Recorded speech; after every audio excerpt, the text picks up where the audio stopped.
بسم اللہ الرحمن الرحیم۔ باب خیار الشرط، خیار و شرط کے بارے میں باب۔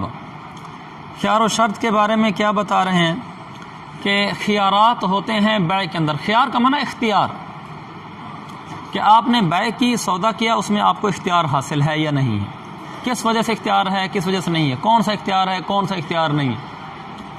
خیارات پورا ایک باب ہے۔ فقہ البیوع، یہ میں لایا ہوں ساتھ، صفحہ نمبر 816 اور جلد نمبر 2، 816 جلد نمبر 2، الباب الثانی فی الخیارات فی البیع الصحیح۔ اس میں حضرت شیخ الاسلام صاحب نے خیارات کی قسمیں بیان کی ہیں۔ خلاصہ میں آپ کو بیان کر دیتا ہوں کہ انہوں نے جو بیان کیا ہے۔ اس میں خیارات کی دو قسمیں ہیں۔ الحمدللہ بفضل تعالیٰ میں نے اس سے متعلقہ فقہ البیوع تقریباً ساری پڑھی ہے، ہدایہ ثالث سے متعلقہ، جو اس کی ہدایہ ثالث کی کتاب سے متعلقہ ہے ساری۔ جو حضرت نے لکھا ہے خیارات کا، اس کا خلاصہ یہ کہ خیارات کی دو قسمیں ہیں، یعنی آپ سودا کرتے ہیں آپ کو اختیار حاصل ہوتا ہے۔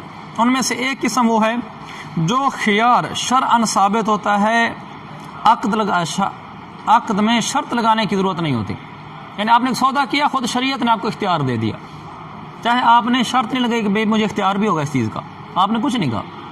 مثلا اس میں سے خیار رویت ہے، خیار عیب ہے، خیار رویت، خیار عیب آگے آ جائے گا۔ یہ خیارات انسان کو خود حاصل ہو جاتے ہیں، شریعت اختیار دیتی ہے۔ دوسری قسم وہ ہے جو خود بخود ثابت نہیں ہوتا خیار، وہ شرط لگانا ثابت ہوتا ہے۔ پہلا یہ وہ خیار جو شرعاً خود بخود ثابت ہو جاتا ہے، آپ شرط لگائیں یا نہ لگائیں، جیسے خیار رویت، خیار عیب۔ دوسرا یہ کہ خود بخود وہ خیار ثابت نہیں ہوتا، آپ اگر شرط لگائیں گے تو وہ پھر ثابت ہو جاتا ہے۔ وہ مثلا خیار شرط ہے، خیار نقد ہے، خیار تعیین ہے۔ خیار الشرط، خیار النقد اور خیار التعیین۔ خیار الشرط کا تو باقاعدہ عنوان ہے، خیار النقد اور خیار التعیین ان کا عنوان نہیں ہے موٹا سا، لیکن اس کے مسائل آگے اسی ضمن میں آتے رہتے ہیں۔ خیار النقد کے بھی آگے آئیں گے اور خیار التعیین کے بھی آئیں گے۔ میں آپ کو ابھی سے بتا دیتا ہوں، میرے پاس جو چھاپا ہے وہ تو ہے رحمانیہ والوں کا، تو اس لیے مجھے اس کا صفحہ تو پتہ نہیں چلے گا بشرا والوں کا۔ آج کل کے طالب علم بھی ماشاءاللہ اچھی اچھی کتابیں استعمال کرتے ہیں، ہم پرانے لوگ ہیں، پرانی کتابیں، اس لیے صفحہ نمبر ہمارا جو رحمانیہ کا ہے، اس میں صفحہ نمبر 31 پر جہاں وہ لکھا ہے وَلَوْ اشْتَرَىٰ عَلَىٰ أَنَّهُ إِن لَّمْ يَنْقُضِ ثَمَنًا، میں آپ کو بتاؤں گا جب پڑھانے لگوں گا، یہ ویسے بتا رہا ہوں۔ وَلَوْ اشْتَرَىٰ عَلَىٰ أَنَّهُ إِن لَّمْ يَنْقُضِ الثَّمَنَ، یہاں سے خیار نقد کا بیان شروع ہو رہا ہے، اور آگے دو ورقے چھوڑ کر یہ خیار و رویا سے کوئی ایک ورقہ پہلے تقریباً قال ہے وَمَنِ اشْتَرَىٰ ثَوْبًا عَلَىٰ أَن يَأْخُذَ أَيَّهُمَا شَاءَ بِعَشَرَةٍ، یہ خیار تعیین کا ہے، یہاں سے خیار تعیین بیان کر رہے ہیں۔ تو یہ تینوں خیار ایک ہی باب کے اندر آ گئے۔ چلیں بعد میں بھی اب دیکھ سکتے ہو، یہ بات تو میں نے بتا دی ہے۔ اب خیار شرط شروع ہو رہا ہے۔ خیار شرط کے اندر ہر باب کے اندر دو چیزوں کی ہر باب کے شروع میں ایک چیز کا بیان کرنا ضروری ہوتا ہے، وہ ہے اس باب میں استعمال ہونے والی اصطلاحات۔ تو خیار و شرط میں کہہ رہا تھا ہر باب کے شروع میں اس باب سے متعلقہ اصطلاحات بھی بیان کرنی ہوتی ہیں، یہ ضروری چیز ہے۔ مثلا خیار و شرط پڑھ رہے ہیں تو اس میں کیا اصطلاح استعمال ہوگی؟ ہم کفالہ پڑھیں گے مثال کے طور پر، اس میں مکفول لہو ہوگا، مکفول عنہ ہوگا، کفیل ہوگا، تو شروع میں انشاءاللہ میں بتا دوں گا کفیل کیا ہوتا ہے، مکفول لہو کیا ہوتا ہے، مکفول عنہ کیا ہوتا ہے۔ یہ ہونا کہ باب پورا ختم ہو جائے، بعد میں پوچھ رہا ہوں استاد جی مکفول عنہ کیا ہوتا ہے؟ ساری رات قصہ ہوتا رہا، صبح پوچھا کہ زلیخا مرد تھا عورت تھی؟ تیرا بھلا ہو، ساری رات قصہ سنتا رہا، صبح پوچھتا ہے کہ زلیخا مرد تھا یا عورت تھی؟ تو یہ نہ کہ پورا باب ختم ہو جائے تو باب کے آخر میں مجھے پوچھ رہے ہو استاد جی یہ ملح الخیار کیا ہوتا ہے؟ اس لیے میں پہلے بتا دوں، اس میں دو اصطلاحیں استعمال ہوتی ہیں۔ ایک ہوتی ہے من لہ الخیار، وہ شخص جسے اختیار حاصل ہوتا ہے، یہ اصطلاح اس کے بارے میں بولی جاتی ہے جو خیار رکھتا ہے۔ میں نے بیچی، میں نے اگر اختیار رکھا کہ بھئی مجھے اختیار ہے، میں چیز واپس لینا چاہوں لے سکتا ہوں، تو میں من لہ الخیار ہوں۔ اور اگر ہمارا سبق میں دوسرا زید فرید ہوتا ہے، زید فرید کے ساتھ میں نے سودا کیا، میں نے اختیار رکھا کہ چیز میں نے آپ کو بیچ دی ہے، میں نے 3 دن میں واپس لینی ہوئی تو لے لوں گا، سودا پکا نہیں ہوگا، میں من لہ الخیار ہوں۔ یہ کون ہے؟ من لا خیار لہ، جس کو خیار نہیں ہے، خیار تو میں نے رکھا ہوا ہے۔ یا یہ بھی کتاب والا استعمال کرتا ہے من لہ الخیار کی جانب آخر ہے، یہ میں من لہ الخیار اور یہ جانب آخر، دو اصطلاحیں ہوگی، یا میں من لہ الخیار اور یہ ملا خیار لہ. سمجھ گئے اصطلاحات؟ باب خیار شرط. خیار شرط جائز فی البیع للبائع والمشتری. دعا کرو یہ مقدار پوری ہو جائے. آج کا سبق تھوڑا سا آگے مشکل بھی ہے، پیچیدہ بھی ہے. بیع کے اندر خیار شرط جائز ہے، بائع کے لیے بھی مشتری کے لیے بھی. وَلَهُمَ الْخِيَارُ ثَلَاثَةَ أَيَّامٍ، ان دونوں کو خیار ملتا ہے 3 دن تک. فما دونہا، اور 3 دن سے کم بھی ملتا ہے. دونوں کو ملتا کا مطلب یہ نہیں کہ اکٹھے ملتا ہے، مطلب دونوں کو حاصل ہے. میں بھی خیار رکھ سکتا ہوں، یہ رکھنا چاہتا ہوں یہ بھی رکھ سکتا ہے. تو اچھا 3 دن تک اختیار ہوتا ہے. مثال کے طور پر میں نے اس کو چیز بیچی زاہد کو، میں نے کہا یہ موبائل میں نے آپ کو بیچا ہے 1000 روپے کا، لیکن 3 دن کا مجھے خیار ہے. میں اگر چاہوں تو 3 دن سے پہلے اپنا موبائل واپس لے سکتا ہوں، سودا ختم کر سکتا ہوں. تو یہ ہو گیا 3 دن کا. اگر 3 دن سے کم بھی 2 دن کا بھی رکھ سکتا ہوں، بھی 2 دن کا خیار ہے. 2 دن بعد اگر میں نے واپس نہ لیا تو سودا پکا ہو گیا، بس آپ رکھ لینا، میں نے سمجھو بیچ دیا. اور والاصل فیہ کا مرجع ہے جواز شرط الخیار. شرط خیار کے جائز ہونے میں اصل کا منع دلیل. خیار شرط جائز ہے، اس کی دلیل کیا ہے؟ دلیل یہ ہے معروفیہ ان حبان بن منقذ، کہ حبان بن منقذ بن عمرو الانصاری کان یغبن فی البیاعات بفتح الباء، یہ دھوکہ کھا جاتے تھے سامان کے. بیعات ان کی جمع ہے، یہ کہتے ہیں وہ سامان جو سامان بیچا جاتا ہے، جس کو اب کیا کہہ سکتے ہیں ہماری زبان میں؟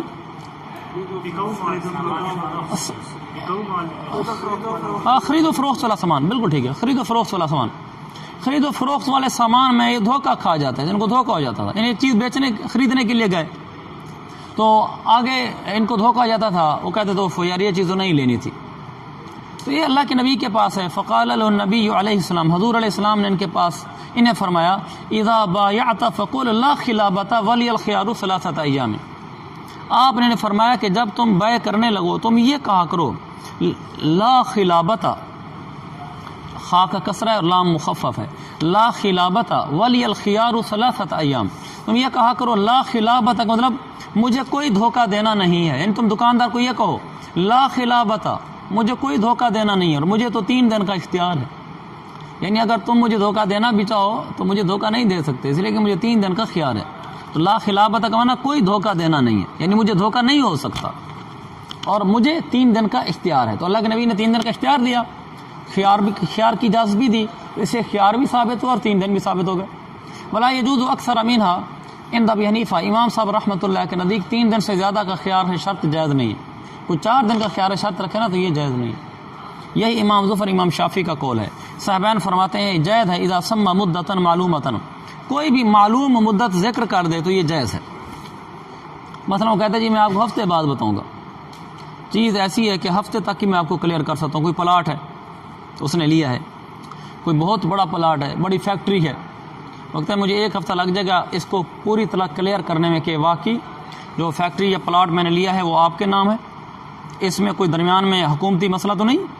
تو واضح بات ہے حکومتی کاموں میں دیر بھی لگ جاتی. تو اب وہ ہفتے بعد اس کو کلیئر کرے گا کہ جو ہم نے آپ سے 1 ایکڑ 2 ایکڑ خریدا ہے اور ہم اس پہ کالونی بنانا چاہتے ہیں، یہ پلاٹ بالکل کلیئر ہے، تو میں ہفتے بعد آپ کو بتا دوں گا کہ میں نے سودا کرنا ہے یا نہیں کرنا. صاحبان کے نزدیک یہ جائز ہے اور امام صاحب کے نزدیک جائز نہیں ہے. جو ہماری قدیم کتب ہیں جیسے فتاوی ہندیہ وغیرہ، ان میں تو یہی لکھا ہوا ہے کہ فتویٰ امام صاحب کے قول پر ہے. لیکن حضرت شیخ الاسلام مفتی تقی صاحب دامت برکاتہم نے فقہ البیوع صفحہ نمبر 904 جلد نمبر 2 میں لکھا ہے صاحبین کا قول راج ہے، اور اس زمانے کے لحاظ سے یہی ٹھیک لگتا ہے، کیونکہ تجارت ترقی کر گئی ہے. بہت ساری چیزوں میں حکومتی کاغذات دیکھنے ہوتے ہیں. آپ پلاٹ لے لیں اور آپ کو بہت بڑا پلاٹ لے کر کالونی کاٹنے کے لیے آپ کو ہفتے بعد پتہ چلے کہ تو پلاٹ کلیئر ہی نہیں، اس میں تو فلاں شریک اور بھی ہیں، حکومتی مسئلہ ہے، تو اس پہ تو کسی نے سٹے لیا ہوا ہے. اس لیے آپ مدت لے سکتے ہیں، ہفتہ لے سکتے ہیں، 15 دن لے سکتے ہیں. یہ صاحبان کا مذہب ہے. کیوں؟ دلیل لی حدیث ابن عمر رضی اللہ عنہ، حضرت ابن عمر کی حدیث کی وجہ سے. ان کی کیا حدیث ہے؟ انہو ضمیر کا مرجع ہے ابن عمر. اس مقام پر بنایا دیکھ لینا، فائدہ دے گی تمہیں. انہو اجاز الخیار الی شہرین، ابن عمر رضی اللہ عنہ نے 2 مہینے تک خیار کی اجازت دی ہے. تو چونکہ انہوں نے 2 مہینے کی اجازت دی ہوئی خیار کی، لیے پتہ چلا کہ 2 مہینے یعنی 3 دن سے زیادہ بھی خیار رکھا جا سکتا ہے. ولی انا، یہ دوسری دلیل ہے صاحبان کی جو اس وقت راجح قول ہے. وَلِأَنَّ الْخِيَارَ إِنَّمَا شُرِعَ لِلْحَاجَةِ إِلَى التَّرَوِّي لِيَنْدَفِعَ الْغَبَنُ وَقَدْ تَمُسُّ الْحَاجَةُ إِلَى الْأَكْثَرِ فَصَارَ كَالتَّعْجِيلِ فِي الثَّمَنِ. یہ دلیل ہوگی دوسری دلیل عقلی. وہ کہتے ہیں 3 دن سے زیادہ اس لیے زیادہ ہے کہ خیار کو تو مشروع قرار دیا گیا ہے حاجت کی وجہ سے. کس چیز کی حاجت؟ الی التروی، غور و فکر کی حاجت. غور و فکر کی ضرورت ہے نا، غور و فکر کرے گا پھر ہی بتائے گا چیز لینی ہے کہ نہیں لینی. اس لیے اس کو مشروع کیا گیا کہ آدمی ذرا غور و فکر کر کے بتا سکے. لِيَنْدَفِعَ الْغَبَنَ، تاکہ دھوکہ دور ہو سکے. اس کو کوئی دھوکہ نہ ہو جائے، پلاٹ لے کر آ جائے بعد میں پتہ چلے دھوکہ ہو گیا. اور کبھی ضرورت پڑتی ہے الی الاکثر، 3 دن سے زیادہ دن کے لیے غور و فکر کرنے کی. جیسے میں نے آپ کو مثال دی، کاغذی کاروائی چیک کرنی ہے تو 3 دن سے زیادہ کی بعد ضرورت پڑ جاتی ہے، لہذا یہ ٹھیک ہے. فصار کالتعجیل فی الثمن، یہ بالکل ایسے ہو گیا جیسے ثمن میں ادھار کا وقت مقرر کرنا. ثمن میں ادھار کا وقت مقرر کرتے ہوئے ہم دیکھتے ہیں کہ اگلا آدمی کتنے دن کے لیے ادھار لینا چاہتا ہے. بعض دفعہ اگلا آدمی یہ کہتا ہے کہ جی مجھے زیادہ دن کے لیے ادھار چاہیے، کہ اس کو ضرورت ہی زیادہ دن کی ہوتی ہے. بھائی میں اس کے پیسے ابھی نہیں دے سکتا، 3 دن کے اندر بھی نہیں دے سکتا، ہفتے کے بعد دے سکتا ہوں. ہم کہتے ہیں ٹھیک ہے. جیسے ثمن میں اپنی ضرورت کے پیش نظر وہ زیادہ دن رکھ لیتا ہے اور ہم اس سے زیادہ دن کو قبول کر لیتے ہیں، اس لیے یہاں بھی ضرورت کے بقدر، ضرورت کی وجہ سے اگر زیادہ دن اس کو لینے پڑ رہے ہیں تو زیادہ دن دینا بھی جائز ہوگا. والی ابی حنیفہ تھا. اچھا خیال کرنا تم سونا نا، کیونکہ اب میں نام لے کر پکاروں گا، او بھائی اٹھ جائے، ریکارڈنگ میں آ جائے گا. اور اگر خدا نہ خاصا تو خیر نہیں کرنا چاہیے، یہ جملہ نہیں کہتا. اللہ تعالیٰ اپنے فضل سے اگر اس ریکارڈنگ کو چلا دے تو پھر خدا نہ خاصا تمہارا نام چل جائے گا. اور کیا مشہور تو جائیں گے. اس نے کیا کہا؟ نام ہے چاہے برسر الزام ہے، کیسے ہے؟ اچھا شعر تو مجھے زیادہ آتے نہیں، مولی شام صاحب کو آتے ہیں. اس کا مفہوم یہ ہے شعر کا کہ اگر بدنام ہو جاؤں گا تو نام تو میرا آئے گا نا ان کے تذکرے میں، ورنہ یہ بھی ٹھیک ہے کیا نام نہ ہوگا؟ بدنام ہوں گے تو کیا نام نہ ہوگا؟ انشاءاللہ کچھ بھی نہیں ہوگا. وہ حضرات بڑے درف والے ہیں. اچھا والی ابی حنیفہ رحمہ اللہ، اچھا ٹینشن میں نہ ہو، میں کسی کا نام نہیں لوں گا، بے فکر ہو جاؤ. والی ابی حنیفہ رحمہ اللہ، نہیں نام نہیں لوں گا انشاءاللہ. نہیں وہ تو گپ شپ میں آیا اور پہلے آیا تھا. چلو بھائی میں کسی کا نام نہیں لوں گا. آپ نے سبق ریلیکس ہو کے پڑھنا. ہاں والی ابی حنیفہ رحمہ اللہ، شاباش. فخر الزمان اچھا لڑکا ہے، بیٹھ جا فخر الزمان، شاباش. فخر الزمان بہت اچھا لڑکا ہے. والی ابی حنیفہ رحمہ اللہ ان شرط الخیار یخالف مقتضی العقد وهو اللزوم. سنو بھائی سنو، امام صاحب نے کیا فرمایا تھا کہ 3 دن سے زیادہ کی شرط نہیں لگا سکتے. تو وہ دلیل دے رہے ہیں، وہ کہہ رہے ہیں پہلی بات ہے کہ خود خیار شرط ہی مقتضی عقد کے خلاف ہے. خود خیار شرط ہی کیوں؟ مقتضی عقد کیا ہے؟ عقد کا لازم ہونا. اور خیار شرط کیا کرتا ہے؟ عقد کو ختم کرنا. میں نے آپ کو موبائل بیچ دیا 1000 روپے کیا، جب وہ قبول ہو گیا، سب کچھ ہو گیا، اور آگے سے میں خیال رکھ کر بیٹھا ہوں تو عقد لازم تو نہیں ہوا. تو یہ تو مقتضی عقد کے خلاف بات ہے. تو خود خیار شرط ہی مقتضی عقد کے خلاف ہے. وَإِنَّمَا جَوَّزْنَاهُ، جب خود یہ مقتضی عقد کے خلاف ہے تو پھر جائز کیوں قرار دیا ہے؟ ہم نے اس کو جائز قرار دیا ہے بخلاف القیاس، خلاف قیاس دیا ہے. بما روینا من النص، جو نص ہم نے روایت کی ہے نا. کون سی نص؟ فَقُلْ لَا خِلَابَةَ وَلِيَ الْخِيَارُ 3 أَيَّامٍ. اب حدیث میں چونکہ آ گیا ہے تو حدیث کے سامنے ہم اپنا قیاس چھوڑ دیں گے. فَيَقْتَصِرُ عَلَى الْمُدَّةِ الْمَذْكُورَةِ فِيهِ، لہذا جو چیز خلاف قیاس ہو پھر اگر وہ جائز ہو جائے تو پھر کہاں تک منحصر رہتی ہے؟ ہاں مورد نص تک منحصر رہتی ہے. جہاں تک نص ہے بس وہاں تک، اسے آگے نہیں چل سکتے. فَيَقْتَصِرُ عَلَى الْمُدَّةِ الْمَذْكُورَةِ فِيهِ، لہذا اس نص میں جو مدت مذکور ہے اسی پر بند رہے گی. کتنی مدت ہے؟ 3 دن. وَانْتَفَتْ الزِّيَادَةُ عَلَى 3 أَيَّامٍ، 3 دن سے زیادہ جو مدت ہے وہ منتفی ہو جائے گی. کیونکہ ہمارا مستقل قاعدہ ہے ہم قیاس وہاں استعمال کرتے ہیں جہاں ہمارے پاس نص نہ ہو. جہاں نص ہے تو وہاں قیاس کی ضرورت ہی نہیں ہے. لیکن اگر ایک نص سے بہت سارے قیاس نکل رہے ہیں، اس کے مطابق ہم بناتے جا رہے ہیں مسئلے، لیکن ایک جگہ ہمارا قیاس نکلا اور اس جگہ کی نص خلاف آ گئے قیاس کے. اگرچہ قیاس بھی قرآن و سنت سے نکلتا ہے لیکن بہرحال نکلا ہوتا ہے، براہ راست تو قرآن و سنت نہیں ہوتا. تو کسی ایک جزئی میں کسی ایک موقع پر ہم نے ایک جگہ قیاس کیا، لیکن اس موقع پر حدیث اس کے خلاف کھڑی تھی، تو ہم قیاس اٹھا کر سائڈ پہ کر دیں گے، ہم حدیث کو لے لیں گے. لیکن اس حدیث میں جو کچھ آیا ہوگا وہ اسی جگہ تک بند رکھیں گے، اس سے آگے مزید قیاس نہیں کریں گے. اس سے آگے نہیں بڑھیں گے، چونکہ وہ حدیث جو حدیث آئی ہے وہ خلاف قیاس آئی ہے، کیونکہ قیاس خود کسی نص سے نکلا ہوا ہے، لہذا اس حدیث کو وہیں تک بند کر دیں گے۔ جیسے مثال کے طور پر ہم کہتے ہیں کہ ایک آدمی وضو ٹوٹتا ہے ان چیزوں سے جن چیزوں سے کوئی گندگی نکلے، یہ حدیثوں سے ثابت شدہ چیز ہے۔ پیشاب سے وضو ٹوٹ گیا، بغانہ سے وضو ٹوٹ گیا، خون نکلا تو وضو ٹوٹ گیا، ہوا خارج ہوئی وضو ٹوٹ گیا، یہ سب گندگی ہیں، ان کے نکلنے سے وضو ٹوٹ رہا ہے، یہ قیاس ہے۔ اب اس میں سے ہم بہت ساری چیزیں اور بھی نکالتے جا رہے ہیں کہ اس سے بھی وضو ٹوٹ گیا، مثلا پیپ نکل گئی وضو ٹوٹ گیا وغیرہ، تو لیکن ایک جگہ میں ہم آئے ہمارے قیاس کے مطابق جو حدیثوں سے قیاس چل رہا ہے کہ گندگی سے وضو ٹوٹتا ہے، تو ہمارے قیاس کے مطابق کہہ لگانے سے وضو نہیں ٹوٹتا، اس میں کون سی گندگی نکلی ہے؟ لیکن ایک حدیث سے آگے ایک حدیث میں ایک واقعہ ہے کہ ایک آدمی ہنسا کہہ لگا کر تو حدیث میں نماز توڑنے کا حکم لگا دیا، تو چونکہ یہ حدیث خلاف قیاس ہے، قیاس تو کہتا ہے گندگی نکلے گی وضو ٹوٹے گا، تو ہم اس حدیث کو قبول کریں گے، اور ہمارا جو قیاس ہے کہ کہہ کے سے وضو نہیں ٹوٹتا، ہم وہ قیاس سائڈ پہ کر دیں گے، ہم قیاس نہیں لیں گے، حدیث لیں گے، لیکن حدیث کو یہیں تک باندھ رکھیں گے۔ وہ کیسے؟ حدیث آئی تھی فرض نماز کے بارے میں، وہ جس آدمی نے کہہ لگایا تھا وہ فرض نماز میں کہہ لگایا تھا، تو اللہ کے نبی نے اس میں بتایا کہ وضو ٹوٹ گیا، نماز بھی ٹوٹ گئی، لہذا اگر نماز جنازہ میں کوئی کہہ لگائے گا وضو نہیں ٹوٹے گا، چونکہ وہ حدیث و فرض نماز کے بارے میں تھی، ہم اس سے آگے مزید قیاس نہیں کرنے شروع کر دیں گے کہ نماز جنازہ میں بھی ایسے۔ وہ آدمی بالغ تھا، لہذا اگر کوئی نابالغ بچہ نماز پڑھ رہا ہے، اس کا اگر گندگی خارج ہوئی ہے پیشاب خانہ تو اس کا وضو ٹوٹ جائے گا نابالغ کا، لیکن اگر وہ کہہ مار دیتا ہے وضو نہیں ٹوٹے گا، کیونکہ یہ حدیث قیاس کے خلاف ہے، تو اس کو اس کے اپنی مورد تک باندھ رکھیں گے، سمجھ گے اس بات کو؟ اس لیے کہ وہ جو قیاس ہے وہ بھی حدیثوں سے ثابت ہے نا، ورنہ یہ نہیں کہ قیاس سے ٹکراؤ ہو رہا تھا ہم حدیث کو چھوڑ رہے ہیں، نہیں، حدیث کو قبول کریں گے، اپنا قیاس چھوڑ دیں گے ہم یہ فقہ کا امتیاز ہے۔ نماز جنازہ میں کہہ لگانے سے وضو نہیں ٹوٹتا۔ اچھا آگے چلیں، الا انہ اذا اجاز فی الصلاۃ جاز عند ابی حنیفہ، الا انہ یہ استثناء کس بات سے ہے؟ وہ لا یجوز اکثر من، پیچھے تھا متن میں، یہ متن کی عبارت سے استثناء ہے، متن میں تھا کہ 3 دن سے زیادہ کا جائز ہی نہیں ہے، الا انہ اذا اجاز فی الصلاۃ جاز، مگر یہ کہ جب اصول اس نے لکھا ہوا صلاۃ لکھا ہوا ہے، مگر یہ کہ جب اس نے 3 دن کے اندر جائز اجازہ نافذ کر دیا، جب اس نے 3 دن کے اندر نافذ کر دیا تو اب جائز ہو گیا امام صاحب کو نزدیک۔ مثلا 3 دن سے زیادہ تھا تو ناجائز، ایک آدمی نے 4 دن کا لے لیا خیار، امام صاحب کو نزدیک ناجائز ہے نا، لیکن امام صاحب فرماتے ہیں اگر 3 دن کے اندر اس نے نافذ کر دیا، ابھی دوسرا دن تھا، اس نے کہا ٹھیک ہے بھائی وہ میں نے چیز رکھ لی ہے بس، یا وہ چیز میں نے واپس کر دی، 3 دن کے اندر وہ اختیار استعمال کر لیا تو اب جائز ہے، اب یہ اس کا عقد جائز ہو گیا۔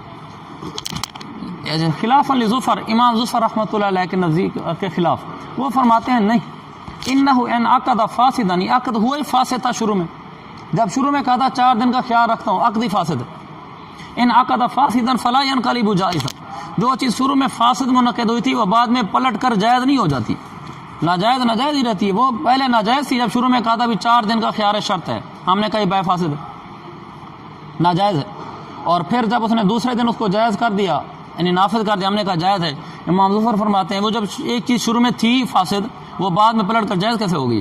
لہذا جو شروع میں کہہ دیا کہ 4 دن کا خیال رکھا ہے تو وہ فاسد ہو گیا تھا، فاسد ہی رہے گا، یہ ان کی دلیل ہے، اور امام ظفر کا یہ مستقل قاعدہ ہے، بہت ساری جگہوں میں استعمال ہوتا ہے۔ امام ظفر فرماتے ہیں جو چیز ایک دفعہ ناجائز ہو جائے وہ بعد میں کسی تعویل سے جائز نہیں ہوتی، ہمارے ہاں بلکہ ابو حنیفہ رحمۃ اللہ کے نزدیک کئی جگہ ایسے ہوتا ہے کہ ایک چیز شروع میں ناجائز تھی، بعد میں کسی وجہ سے اس کو جائز بھی بن گئی، جیسے شروع میں 4 دن کا خیال رکھا، اجازت 3 دن کی تھی، لیکن 3 دن سے اوپر بڑھنے نہیں دیا، جو ناجائز تھی تو چوتھا دن ہے نا، وہاں تک نہیں پہنچا، پہلے اس کو ٹھیک کر لیا، تو ہم کہتے ہیں ٹھیک ہو گیا۔ والا ہو امام صاحب کی دلیل، امام صاحب کا مطلب کیا تھا کہ 4 دن کا کہا اور دوسرے دن میں خیار استعمال کر لیا، تو ہم کہتے ہیں ٹھیک ہے۔ دلیل یہ کہ ان من له الخيار، مثلا خیار میں نے رکھا تھا زاہد کو بیچتے ہوئے، میں نے کہا تھا موبائل آپ کو 1000 روپے کا بیچا ہے، لیکن مجھے 3 دن کا نہیں 4 دن، اس میں 4 دن رہے گا، مجھے 4 دن کا خیار ہے، 4 دن کے اندر میں اپنا خیار استعمال کر کے چیز واپس کر لینا چاہوں واپس بھی کر سکتا ہوں، تو لیکن میں نے دوسرے دن ہی کہہ دیا کہ ٹھیک ہے موبائل میں نے بیچ دیا، آپ رکھ لو، تو یہ ٹھیک ہو گیا۔ یہ کیوں جائز ہے؟ دلیل یہ کہ ان من له الخيار، عبد القادر نے اسقط المفسد قبل تقرره فيعود جائزا، وہ یہ کہ من له الخيار یعنی میں نے مفسد کو ساقط کر دیا، مفسد یہاں کیا ہے؟ چوتھا دن مفسد ہے، اگر 3 دن ہوتے پھر تو ٹھیک تھا، چوتھے دن کو میں نے ساقط کر دیا، قبل تقررہ، اس مفسد کے پختہ ہونے سے پہلے پہلے. ابھی مفسد پختہ نہیں ہوا. پختہ کب ہوتا؟ جب چوتھا دن شروع ہوتا. وہ ابھی آیا نہیں، اسے پہلے پہلے میں نے اس مفسد کو ہی ساکت کر دیا. فَيَعُودُ الْعَقْدُ جَائِزًا، یہ اردو کی ضمیر عقد کی طرف جائے گی، لہذا وہ عقد اب پلٹ کر جائز ہو جائے گا. ہم کہتے ہیں ہمارے پاس اس کی نظیر ہے کہ ایک چیز پہلے ناجائز ہوتی ہے، بعد میں اس کے ناجائز پختہ ہونے سے پہلے پہلے اگر اس کو جائز کر دو وہ جائز ہو جاتی ہے. یہ کیسے؟ کما اذا باع بالرقم وعلمه فی المجلس، جیسے ایک آدمی نے کوئی چیز بیچی لکھی ہوئی کے بدلے میں، بالرقم، رقم یرقم لکھنا، لکھی ہوئی قیمت کے بدلے میں بیچی اور مجلس میں علمہ اسے بتا دی تو جائز ہے. یہ اس بات کی نظیر ہے کہ ایک چیز پہلے ناجائز تھی پھر بعد میں جائز ہو گئی اسی مجلس میں ناجائز کے پختہ ہونے سے پہلے پہلے. وہ یہ ہے، میں نے زاہد کو پرفیوم بیچا، میں نے کہا اس پرفیوم کے اوپر جو قیمت لکھی ہوئی ہے اس قیمت کے بدلے میں بیچا ہے اور یہ پڑھنا لکھنا نہیں جانتا. اس نے کہا ٹھیک ہے، تو اس کو معلوم ہوا کہ ثمن کتنی ہے، تو ثمن مجہول ہے نا، تو عقد کیا ہے؟ فاسد ہے. عقد فاسد ہو گیا. لیکن اسی مجلس میں نے کہا بھائی اس کے اوپر لکھا ہوا ہے 680 روپے. میں نے کہا اچھا ٹھیک ہے، ابھی مجلس وہی برقرار تھی تو یہ جائز ہو گیا. حالانکہ یہ پہلے ناجائز ہوا تھا، بعد میں پھر اسی مجلس میں بتا دیا تو جائز ہو گیا. تو یہ ہمارے پاس نظیر ہے کہ اسی طرح یہ 4 دن کا جب کہا تھا شروع میں ناجائز اور بعد میں تو اس کے پختہ ہونے سے پہلے پہلے جائز کر دیا تو جائز ہو گیا.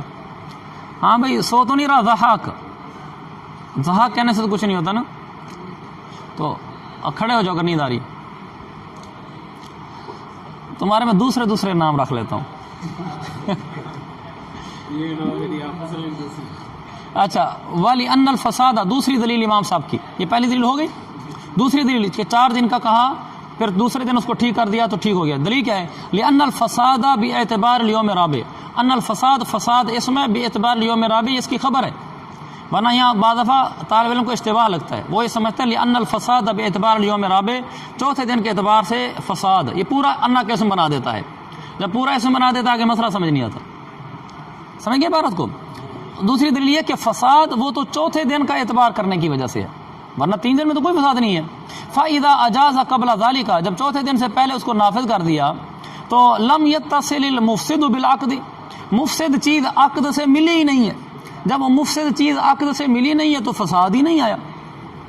وَلِهَذَا، اور اسی وجہ سے کہ مفسد چیز ابھی ملی نہیں ہے، یوں کہا جاتا ہے کہ ان العقد يفسد بمضي جزء من اليوم الرابع، اسی وجہ سے یوں کہا جاتا ہے یہ عقد تو تب فاسد ہوگا جب چوتھے دن کا ایک جزو گزرے گا، یعنی چوتھا دن شروع ہوگا اب عقد فاسد ہوا ہے. اگر شروع میں 4 دن بولا تھا تو عقد فاسد ہی نہیں ہوا، کیونکہ جو مفسد ہے وہ یوم رابع ہے، وہ آئے گا تو عقد فاسد ہوگا.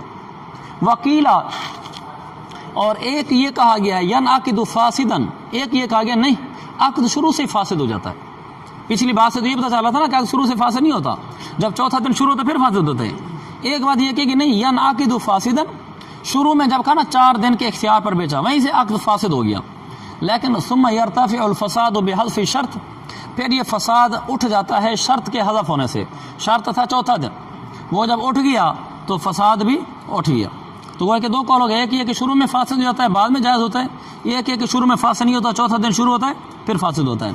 وہذا علی الوجه الاول، یہ جو دوسری بات ہے نا قیل ینعقد فاسدا ثم یرتفع الفساد بحذف شرط، ھذا کمشار الیہ، یہ ہے یہ والا قول علی الوجه الاول پہلی دلیل کے اوپر ہے. پہلی دلیل کیا تھی؟ وَلَهُ أَنَّهُ أَسْقَطَ الْمُفْسِدَ، مفسد کو ساقط کر دیا. پتہ چلا کہ مفسد تو شروع میں ہی ہو گیا تھا، فاسد تو شروع میں ہی ہو گیا تھا. وَلَوْ اشْتَرَى، یہاں سے خیار نقد کا بیان شروع ہو رہا ہے، خیار شرط ختم ہو گیا. سمجھے؟ وَلَوْ اشْتَرَى، اگر اس نے ایک چیز خریدی، زاہد نے مجھ سے خریدا موبائل، عَلَىٰ أَنَّهُ إِن لَّمْ يَنْقُضِ الثَّمَنَ إِلَىٰ 3 أَيَّامٍ فَلَا بَيْعَ بَيْنَهُمَا جَازَ، اس نے خریدا اس شرط پر کہ اگر یہ قیمت 3 دن تک نہ دے سکا تو پھر ہم دونوں کے درمیان کوئی بیع نہیں ہوگی. جازا، یہ عقد ایسا کرنا جائز ہے. یعنی جس طرح خیار شرط رکھنے سے عقد جائز ہو جاتا ہے، اسی طرح خیار نقد رکھنے سے بھی عقد جائز ہو جاتا ہے. حضرت شیخ الاسلام صاحب نے فقہ البیوع میں خیار نقد پر بہت مفصل بحث کی ہے. صفحہ نمبر 934 جلد نمبر 2 مفصل بحث ہے. لہذا اگر کوئی دیکھنا چاہے وہاں دیکھ لے، تب دیکھے جب اس کے تکرار مطالعے سارے پورے ہوں. یہ نا کہ حضرت صاحب شام کو علامہ بنے بیٹھے ہوں جی فقہ البیوع کا مطالعہ ہو رہا ہے، اور ہدایت ثالث کا سبق ہی سمجھ نہیں آیا ابھی تک. تو یہ جو تم میں سے صاحب استعداد یہ سال لڑکے ہیں تکرار مطالعہ کر لیتے ہیں کتاب بھی سمجھ جاتے ہیں وہ آگے اضافی پڑھ لیا کرو. اچھی بات. اچھا علم یان کو کیا 934/2 ولو اس طرح اگر اس نے خریدا کہ اگر یہ 3 دن تک پیسے نہ دے سکا تو پھر ہمارے درمیان کوئی بائع نہیں ہے. یعنی خیار نقد کا معنی ادا کرنا. جس طرح نقد کا معنی رکھنا ہوتا ہے اسی طرح نقد کا معنی ادا کرنا بھی ہوتا ہے. زیادہ وَإِلَىٰ أَرْبَعَةِ أَيَّامٍ لَا يَجُوزُ اگر 4 دن کا خیار نقد لیا کہ لے کے جا رہا ہوں اگر 4 دن تک میں نے پیسے نہ دیے تو سمجھو ہمارا عقد ہے ہی نہیں تو پھر جائز نہیں ہے امام صاحب کا نزدیک.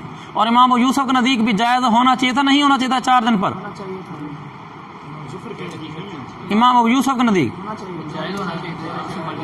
جائز ہونا چاہیے تھا. سمجھ گیا. اور یہاں ابو یوسف کیا کہہ رہے ہیں جائز نہیں ہونا چاہیے. تو گویا کہ مسئلہ بدل گیا نا ان کا. وقال محمد يجوز الى 4 ايام اكثر امام محمد کہتے ہیں 4 دن زیادہ جائز. ان کا دیکھ ہونا بھی کیا چاہیے تھا جائز ہی ہونا چاہیے تھا کیونکہ یہ پیچھے خیار شرط میں جائز قرار دیتے ہیں. یہاں بھی اپنے اسی اصل پر چلے ہیں جو ان کا ضابطہ وہاں تھا وہی ضابطہ ان کا یہاں ہے. امام حنیفہ بھی اپنی اصل پر چلے ہیں وہاں بھی 3 دن سے زیادہ ناجائز تھا خیار شرط میں یہاں بھی ناجائز ہے. صرف امام ابو یوسف رحمۃ اللہ علیہ نے طریقہ بدلا ہے. ٹھیک ہے. فَإِن نَقَضَ فِي الثَّلَاثِ اگر اس نے 4 دن کا کہا اور پھر 3 دن کے اندر پیسے ادا کر دیے جاز فی قولہم جمیعا تو پھر سب کے نزدیک جائز ہو گیا چونکہ مفسد سچ یوم رابع وہ آئے نہیں لہذا جائز ہو گیا. اچھا اب دلیلیں بیان کرنا شروع کرنے ہیں. دلیلیں بیان کرنا امام صاحب والاصل فیہ سب سے پہلے مذہب کی دلیل نہیں بیان ہو رہی امام صاحب کی. پہلے مذہب حنفی کی دلیل بیان ہو رہی ہے کہ ہمارے نزدیک خیار نقد جائز ہے. پہلے تو اس کی دلیل بیان کریں گے نا کہ خیار نقد جائز ہے. فالاصل فیہ کا مرجع یہ کہ خیار نقد کا جائز ہونا اس کی دلیل کیا ہے. اس کی دلیل یہ کہ ان ہذا کا مطلب ہے خیار نقد. ان ہذا بنا لکھے ان ہذا شراء بہذا شرط مراد خیار نقد ہے کہ اس خیار نقد کے جائز ہونے میں دلیل یہ کہ ان ہذا فی معنی اشتراط الخیار دلیل یہ کہ خیار نقد خیار شرط کے معنی میں ہے. یعنی خیار نقد خیار شرط کے حکم میں ہے. جیسے خیار شرط جائز ہے وہ بھی ایسے جائز ہے. بھئی یہ خیار شرط کے حکم میں کیسے ہے کیوں اذ الحاجت مست الی الانفساخ عند عدم النقد. یہ بالکل آسان سی بات ہے. خیار نقد خیار شرط کے حکم میں ہے. کیونکہ حاجت مست الی الانفساخ عند عدم النقد کیونکہ ضرورت محسوس ہوتی ہے عقد کو ختم کرنے کی پیسے ادا نہ کرنے کے وقت. عند عدم النقد ثمن ادا نہ کرنے کے وقت. مثال کے طور پر وہ ثمن ادا نہیں کرتا چیز لے گیا پیسے نہیں دے رہا تو بائع کو ضرورت محسوس ہوتی ہے نا عقد فسخ کرنے کی تو وہ چاہتا ہے کہ یار میں عقد فسخ کر دوں. جب اس کو ضرورت محسوس ہوتی ہے تو لہذا جس طرح خیار شرط ضرورت کی وجہ سے جائز قرار دیا گیا تھا تو یہاں بھی ضرورت محسوس ہو رہی ہے کہ اس کو بھی ضرورت محسوس ہوتی ہے اگر آدمی پیسے نہ دے تو بھئی میں ختم کر دوں عقد کو. لہذا وہ کیا کرتا ہے شروع میں خیار نقد کا رکھ لیتا ہے. میں نے چیز بھیجی میں نے کہا بھئی 3 دن تک پیسے نہ دیے نا تو عقد ختم ہے ہماری کوئی بائع نہیں ہوئی تو یہ میری ضرورت ہے نا. تو اس ضرورت کو پورا کرنے کے لیے یعنی اس کے پیسے ادا نہ کرنے کے وقت میں عقد کو بآسانی فسخ کر سکوں یہ میری ضرورت ہے کہ نہیں ہے. اس ضرورت کے لیے میں نے خیار نقد رکھ لیا. سمجھ گئے اس بات کو. جس طرح خیار شرط ضرورت کی وجہ سے جائز ہو گیا تھا اور ہم نے خیار نقد کو خیار شرط کے حکم میں کر دیا کہ خیار نقد میں بھی ضرورت محسوس ہوتی ہے خیار نقد رکھنے کی. بات سمجھ گیا بھی. اچھا جب ہم نے پڑھ لیا اذ الحاجت مست الى الانفساخ عند عدم النقد مشتری جب ثمن ادا نہ کرے تو اس وقت بائع کو عقد فسخ کرنے کی ضرورت پیش آتی ہے. اس ضرورت کے پیش نظر خیار نقد کو جائز قرار دے دیا گیا. لیکن یہاں پر اشکال ہو جاتا ہے. اشکال یہ ہوتا ہے کہ یہ ضرورت تو خیار شرط سے بھی پوری ہو سکتی تھی کہ میں خیار شرط ہی رکھ لوں. میں یوں کہہ دوں بھئی 3 دن کا خیار شرط ہے مجھے 3 دن کے اندر اگر چیز پسند آ گئی ٹھیک ہے نہیں تو نہ صحیح. تو پھر اس کے بعد میں دیکھوں اگر پیسے پہنچا دیے تو ٹھیک ہے 3 دن میں اس کو یہ بھی کہہ دوں گا ساتھ پیسے ہی پہنچا دینا. پیسے نہیں پہنچایا میں خیار شرط کی وجہ سے ختم کر دوں. تو میں نے ایسا کیوں نہیں کیا. سوال یہ پیدا ہوتا ہے کہ جب یہ ضرورت خیار شرط سے پوری ہو جاتی ہے تو پھر خیار نقد رکھنے کی کیا ضرورت ہے. سمجھ گئے اس بات کو.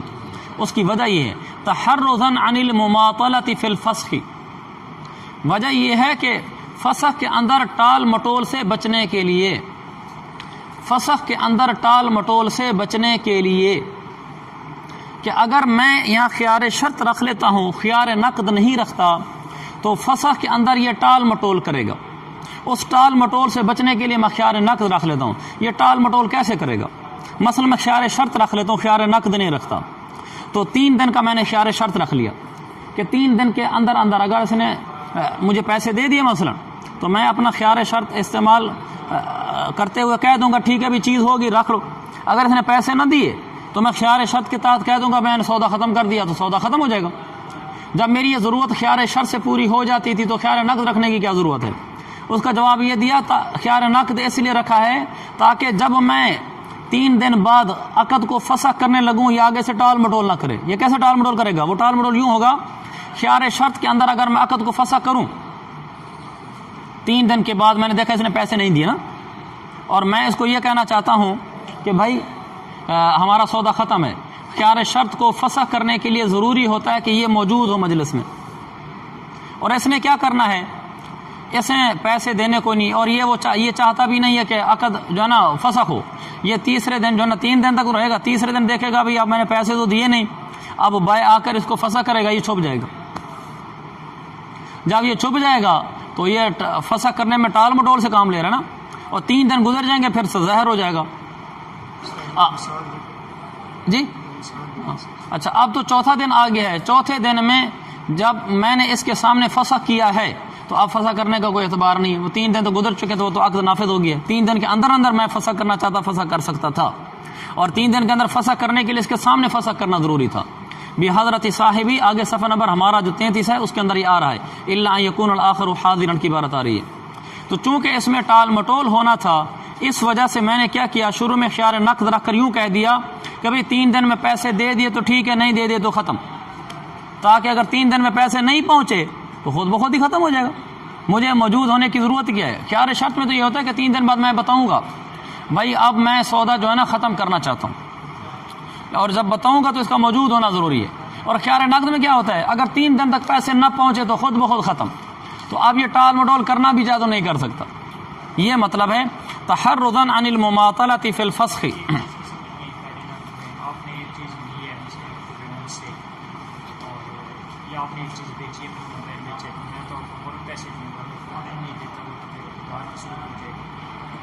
نہیں کیا یہ کوئی ایسی مشکل بات نہیں جو آپ کہہ رہے ہیں. یہ کہہ رہے ہیں کہ ادھار بھی تو لیتے ہیں. دیکھو ادھار اور چیز ہے، خیار نقد اور چیز ہے. ادھار یہ ہوتا ہے کہ یہ میں چیز لے کر جا رہا ہوں، اس کے پیسے سودا ہمارا پکا ہو گیا. ادھار میں یہ ہوتا ہے کہ سودا تام ہو چکا ہے، اب یہ کہ اس کی قیمت میں آپ کو ہفتے بعد دوں گا، 10 دن بعد دوں گا. اگر وہ 10 دن بعد نہیں بھی دیتا تو ابھی سودا نہیں ٹوٹتا. ایک آدمی مجھے کہے جی میں چیز لے کر جا رہا ہوں، ہمارا سودا ہو گیا تام، او بھائی سو رہا ہے، نام لے دوں گا. تو ایک آدمی ادھار چیز لے کر گیا، اس نے کہا جی ہفتے بعد پیسے دے دوں گا. جب یہ کہا کہ ہفتے بعد پیسے دے دوں گا، تو جب ہفتے کا اس نے کہا ہے تو اس کا مطلب ہے سودا ہمارا تام ہو چکا ہے، ہفتے بعد نہیں دیتا تو سودا ختم نہیں ہوتا اس سے. خیار نقد میں کیا ہوگا کہ جس بات سن، خیار نقد میں کیا ہوگا کہ اگر 3 دن کے اندر آپ نے پیسے نہ دیے سودا ہی ختم ہے. فرق سمجھ گیا؟ آپ آسان سی بات ہے بھائی. ادھار میں میں نے آپ کو چیز بھیج دی، ہفتے بعد آپ نے پیسے دینے، آپ نے ہفتے بعد پیسے نہیں دیے، سودا ختم نہیں ہوا. بس میں یہ کر سکتا ہوں کہ آپ سے پیسے وصول کرتا رہوں گا. اور یہاں یہ کہ 3 دن بعد آپ نے 3 دن کے اندر پیسے نہیں دیے، سودا ختم، میں چیز اٹھا لوں گا. میں کہوں گا میری چیز مجھے واپس کر، سودا ہی نہیں ہوا اس کا. ہاں خیار شرط ساکت ہو جاتا ہے. آگے آ رہا ہے. اچھا چلیں.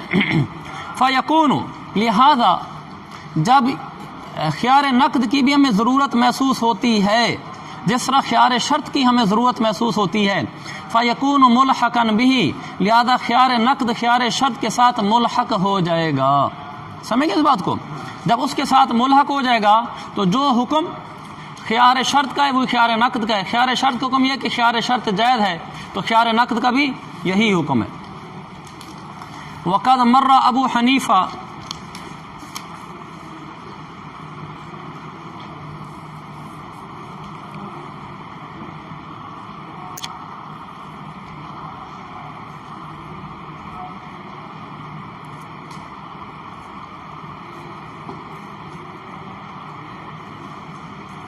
چلیں کیا تھا؟ وَمَقَدْ مَرَّ ابو حنیفہ رحمہ اللہ علی اصل فی الملحق به ونفذ زیادت علی الثلاث. بالکل آسان ہے. ملحق ہے، کون ہے ملحق؟ خیار نقد. اور ملحق بھی کیا ہے؟ خیار شرط. امام حنیفہ رحمۃ اللہ چلے ہیں اپنی اصل پر، علی اصل ہی فی الملحق بھی. اصل ہی فی الملحق بھی ایک لفظ ہے. ملحق بھی میں جو ان کی اصل ہے، خیار شرط میں جو ان کی اصل ہے وہ کیا ہے؟ 3 دن. خیار شرط میں جو ان کی اصل بنیاد ہے 3 دن، وہ یہاں بھی اسی پر چلے ہیں.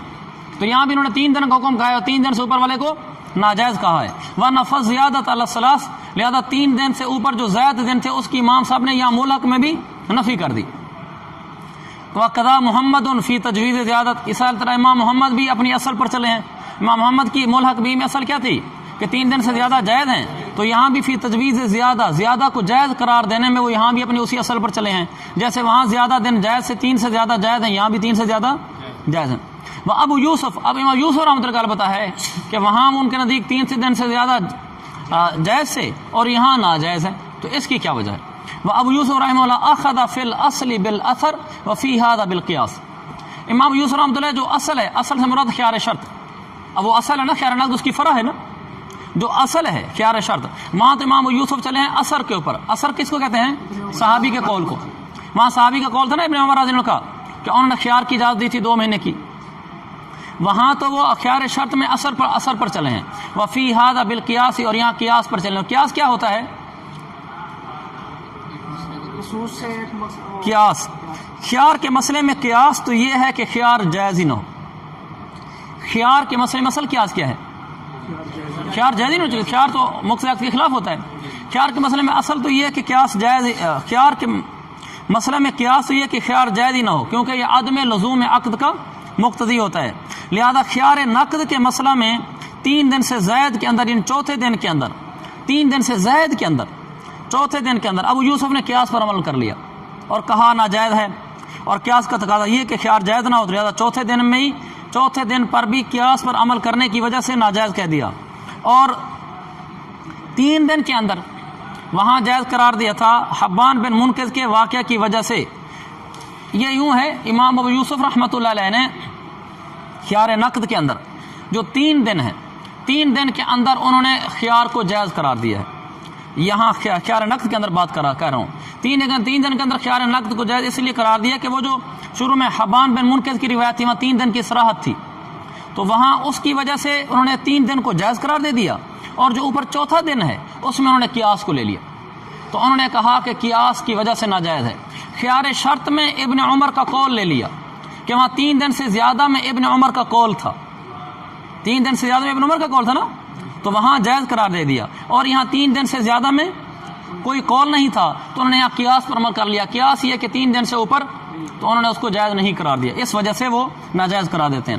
اخذ ابو یوسف فی الاصلی، خیار شرط نے انہوں نے اختیار کیا ہے اثر کو، جو وہ مروی تھا ابن عمر سے کہ وہاں 3 دن سے زیادہ بھی جائز ہے. وفی هذا، اور یہاں یعنی چوتھے دن میں خیار نقد کے اندر یہاں قیاس پر عمل کیا ہے. خیار شرط میں 3 دن سے جو زائد تھا وہاں ابو یوسف نے ابن عمر کا قول لیا جو اثر تھا، اور یہاں 3 دن سے زائد ان چوتھے دن میں قیاس پر عمل کیا. اور 3 دن تو ویسے ثابت ہے، وہ تو حبان بن منقذ کی روایت سے ثابت ہیں. صرف 3 دن سے اوپر کا مسئلہ تھا نا، 3 دن سے اوپر کی روایت خیار شرط میں موجود ہے، وہاں اس پر عمل کر لیا. قیاس میں موجود نہیں ہے تو قیاس کی وجہ سے، اور خیار نقد میں موجود نہیں ہے تو قیاس کی وجہ سے ناجائز قرار دے دیا. سمجھیں اس بات کو؟